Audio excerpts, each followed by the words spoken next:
Hi, Brian Moran, back again talking about accountability. And if you caught the first video, talked about how accountability is not consequences, but it's ownership. And the realization that the heart of accountability is free will choice. Well, I want to talk about accountability today from a leader perspective. So whether you're a leader in your business, whether you're a leader in your church, your community, your home, really doesn't matter. I want to talk about how accountability applies there. And by the way, before I forget, if you're liking this stuff, 12weekyear.com is where you can find more of it. But in every organization we've worked with, in every industry, and we've worked in just about every industry, we hear people talk about holding others accountable. And you've probably heard that in your business. You may have used those words yourself. Well, I would argue that you can't hold someone accountable. I like to joke you can hold a bag of groceries or a baby, but when we're talking about holding someone accountable, what we're really talking about, if we kind of peel that onion back, is typically we're talking about creating a negative consequence when they don't do what we want them to do. That's not accountability. That's consequences. And now, consequences have an impact. Consequences shape behavior, but accountability and consequences are very, very different. And if you're a leader, you'll never get discretionary effort with negative consequences. I want you to catch that. You will never get discretionary effort, that extra effort, with negative consequences. Think about that. What do you get? Well, think about the last time someone tried to hold you accountable. What's the natural tendency? Well, the natural tendency is to push back, to resist, to make excuses. As a leader, it creates just the opposite of what we're looking for.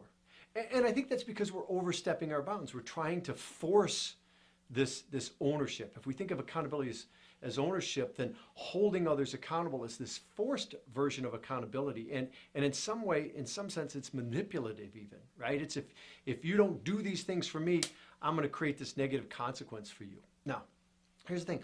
I'm not saying consequences are bad, right? As a leader, you can apply consequences. But again, just applying consequences is different than getting ownership, than getting people to really take accountability for their actions and their outcomes. Because what happens when we try and force it that way, when we create negative consequences for people, we get just enough to stop the consequence. And it comes with collateral damage, right? So it might be passive resistance to outright sabotage, but it damages the relationship. And then when we go to ask the next time and the next time, and the more we do that, the more it damages the relationship, the more it damages the culture. We were having this conversation with a group of leaders, and there was one young lady there by the name of Brenda. And Brenda was talking, she spoke up, she said, you know what, this is the situation I'm in right now. My boss tries to hold me accountable. And she went on to say she can't stand it. Right? She'll do anything to avoid interacting with her boss. And when her boss comes to her, she has the minimum interaction she has to have, and then she moves on. So she delivers the minimum. She spends the least amount of time with him that she has to. I mean, she literally described what we're talking about here. And here's the sad part. This woman's super talented, right? And this manager, this boss is getting about this much of what she's capable of. Why? Because he's trying to force it, right? You can't force accountability. You can't, again, I believe you can't hold someone accountable. You can hold them capable, right? So scrub that notion of holding people accountable. Scrub that language. Can you create consequences for people? You bet you can. Can you create negative consequences? Yeah. And they may stop them from doing something, but it doesn't guarantee you're going to get the desired behavior, and it's going to come with all that collateral damage, which not only poisons the relationship, but as I said earlier, poisons the culture. So stop trying to hold your people accountable. Hold them capable. Now you may go, oh, that's just mincing words. That's just, you're playing some sort of word game. I'm not. It's subtle, but it's profoundly different. Because when we hold people capable, we don't immediately confront with consequences. We first confront with the choices that they have.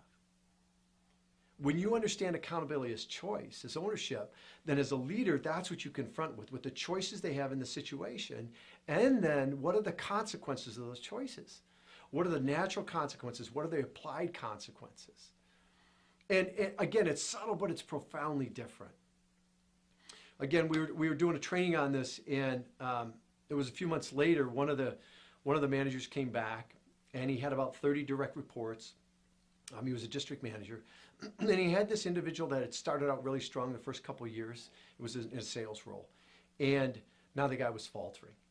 And Phil, the manager, was trying to hold him accountable, creating these negative consequences. And so we had this conversation, and Phil went back and he thought, what do I have to lose? And so he sat down with this individual. He said, look, first, I'm done trying to hold you accountable. It's not my burden to perform. It's yours. My job's to help you, but you have to choose. In the end, you're going to choose your success or failure, not me. And they had this conversation, engaged in this conversation, and then confronted him with the choices the individual had. Right? You can choose to continue to perform the way you're going, and then what are the natural consequences of that? Because what Phil wanted him to understand is that if he gets fired, it's not that Phil's a bad guy, it's because of the choices this individual made. Right? And if you decide to perform differently, what are the consequences of that? All right? And which do you want to do? Right? As the manager, what I do with you is predicated on the choices you make, by the behaviors exhibited by the choices you make. And so the individual said, Phil, this is a really important conversation, and I appreciate you taking the time. I want to go home, talk to my wife, I want to think about it, pray about it. So they got together. That happened to be at the end of the week, went over the weekend, got to bed together early the next week.